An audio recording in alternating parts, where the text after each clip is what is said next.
Assalamualaikum warahmatullahi wabarakatuh. Saya Rifda Syafiq Aini dari kelas 6D dengan NIM 226121139.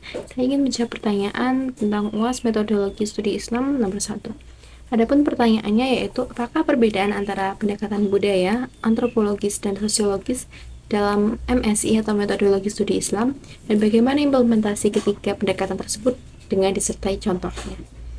Jadi perbedaannya itu terletak pada aspek, karena ketiga-tiganya itu sama-sama memandang Islam sebagai bagian dari kehidupan manusia.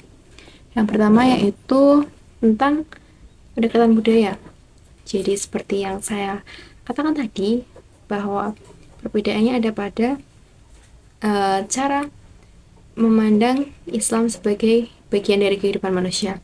Kalau budaya berarti di sini artinya bagaimana ajaran Islam dipraktikkan dalam bentuk budaya masyarakat. Jadi Islam sendiri yang dimaksudkan sebagai dalam pendekatan budaya yaitu Islam sebagai menjadi bagian dari budaya masyarakat. Contohnya yaitu sekatan. Seperti yang kita ketahui, sekatan biasanya untuk memperingati Maulid Nabi.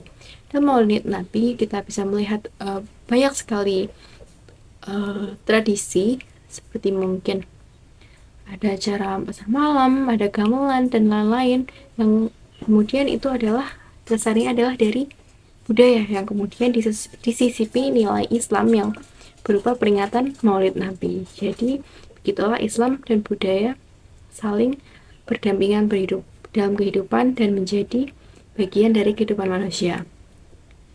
Jadi dalam implementasinya kita itu melihat bagaimana Islam berinteraksi dengan budaya lokal, contohnya seperti tadi sekatan tadi.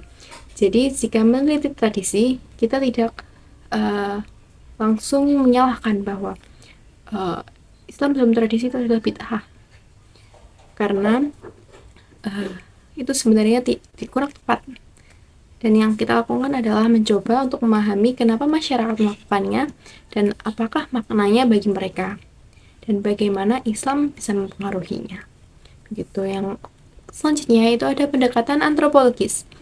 Jadi dalam pendekatan ini fokusnya adalah melihat Islam dari kacamata kebiasaan hidup manusia dalam komunitasnya, atau lebih mendalam, lebih partisipatif. Contohnya kita meneliti tentang kehidupan di pesantren. Jadi kita mungkin mengamati, kita mengetahui cara orang-orang santri-santri cara belajar, bagaimana berhubungan dengan kiai atau berkomunikasi, jadi sopan santun dan lain-lain. Semuanya dipelajari dan menjadi bagian dari kehidupan Islami yang nyata yang ada pada masyarakat atau manusia umat Islam. Jadi implementasinya kita mungkin bisa langsung mengamati di pesantren, atau mungkin lihat dari survei, statistik, atau wawancara untuk guna mencoba memahami simbol-simbolik atau tradisi baru yang kita tidak ketahui sebelumnya yang ada di pesantren. Yang ketiga yaitu pendekatan sosiologis. Berbeda dari budaya dan antropologis, sosiologis ini fokusnya adalah tentang bagaimana Islam itu dapat mempengaruhi struktur sosial dan interaksi dalam masyarakat. Contohnya kajian tentang peran majelis taklim dalam pemberdayaan perempuan, atau bagaimana organisasi Islam seperti NU atau Muhammadiyah itu bisa membentuk sikap sosial politik suatu umat. Jadi implementasinya hampir mirip dengan sebelumnya. Kita bisa melihat secara langsung, wawancara, survei, statistik, untuk melihat pola, untuk melihat contohnya bagaimana tingkat pendidikan suatu kaum itu mempengaruhi cara orang beragama.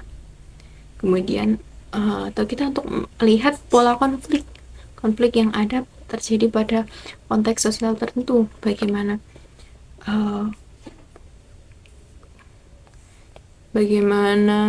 pihak NU mempengaruhi, bagaimana pihak Muhammadiyah mempengaruhi, begitu. Sekian tentang nomor 1, lanjut untuk nomor 2.